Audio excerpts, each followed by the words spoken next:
The top 5 mysterious unsolved cases. Jackie Sutton. In late October 2015, seasoned British journalist Jackie Sutton arrived at a Turkish airport to catch her connecting flight to Iraq, where she'd been working with the free speech organization IWPR. Hours later, she was found dead in an airport restroom. Reportedly, Jackie Sutton had committed suicide, hanging herself using one of her own shoelaces. Now here's where things get even stranger. Earlier reports by the Turkish media stated that Jackie Sutton had become very upset after missing her flight to Iraq because she couldn't afford to purchase a new ticket.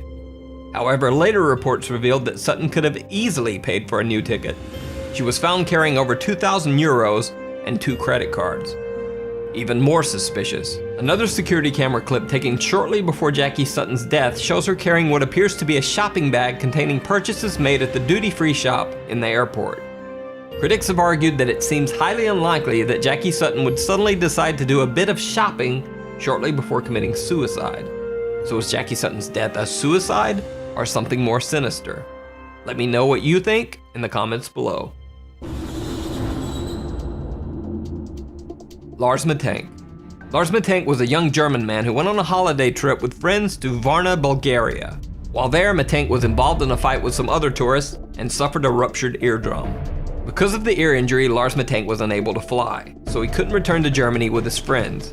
He rented a room in a hostel in a poor area of Varna, Bulgaria, determined to wait until his ear had healed enough so that he could fly back to Germany. However, that same night, Lars Matank called his mother and said that there was something strange about the hostel that he was staying in, and that she should cancel all of his credit cards. Even later that same night, Lars Matank left his hostel room in a panic, headed for the airport. He called his mother again, this time saying that 4 strange men were following him and that he was hiding. 2 hours later, Lars Matank caught a cab and arrived at the Varna airport in the early morning hours. On airport security cameras, Lars can be seen entering the airport with his luggage.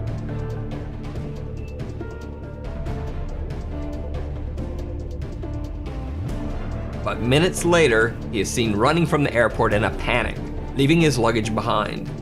Eyewitnesses say that Lars Matank ran to a barbed wire fence that surrounds the airport, climbed over the fence, and then disappeared into some nearby woods.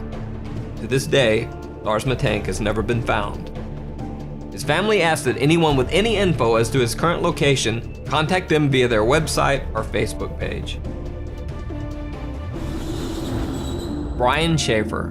One of the strangest disappearances on record is that of Brian Schaefer, an Ohio State medical student. On March 31st, 2006, Brian Schaefer decided to go out for a night on the town with some of his college friends.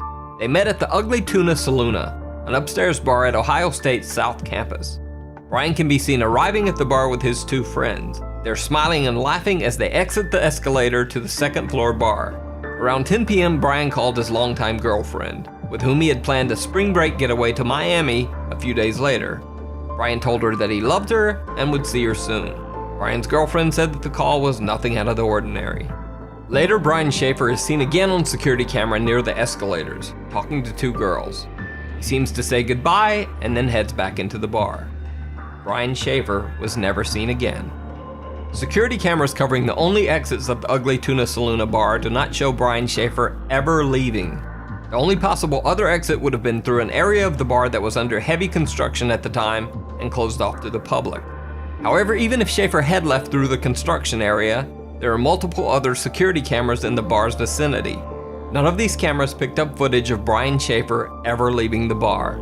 It's almost as if Brian Schaefer disappeared into thin air in the middle of a crowded bar.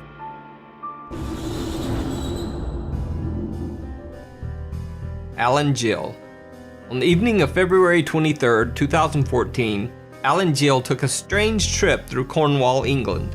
Captured by surveillance cameras, Gill spent his evening wandering the streets of several different cities for hours. He was seen in Wadebridge, then traveled by bus to Truro, then on to Newquay, then back to Perranporth. No one knows why Alan Gill took this strange trip, or what he was doing wandering the streets of 4 different cities all night. The next morning, the dead body of Alan Gill was found washed up on the shore of Perranporth Beach. Gill was naked except for 1 sock and 1 shoe. But the story gets even stranger. Alan Gill's other sock was found wadded up inside his mouth, wrapped in the cord of a pair of earbud-type headphones.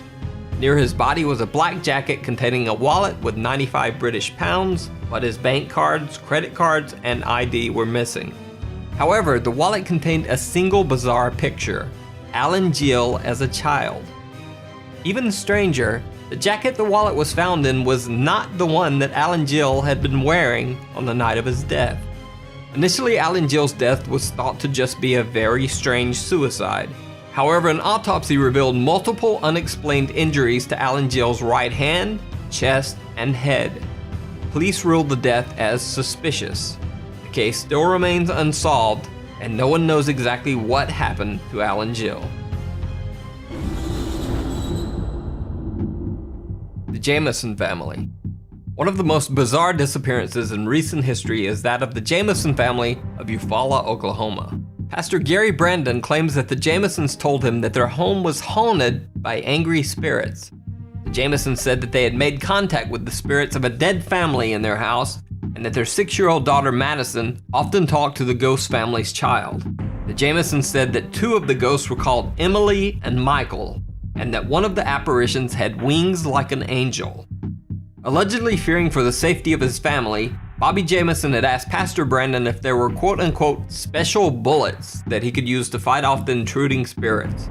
Pastor Brandon also said that Jamison mentioned that he had obtained a quote-unquote satanic Bible in order to attempt to ward off the ghostly beings. On October 8, 2009, the Jamison family loaded their pickup truck for a trip. They can be seen on their own front yard security camera moving things from their house to their truck.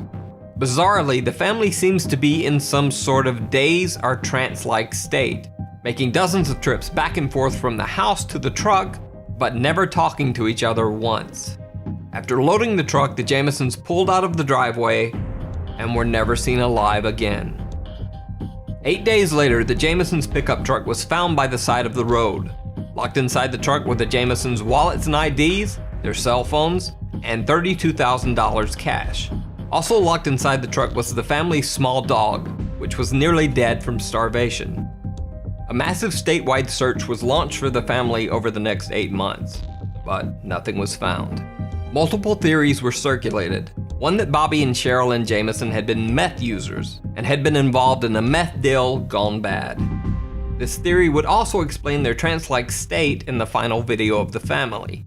However, absolutely no evidence of drug use was found when police searched the Jamison family home.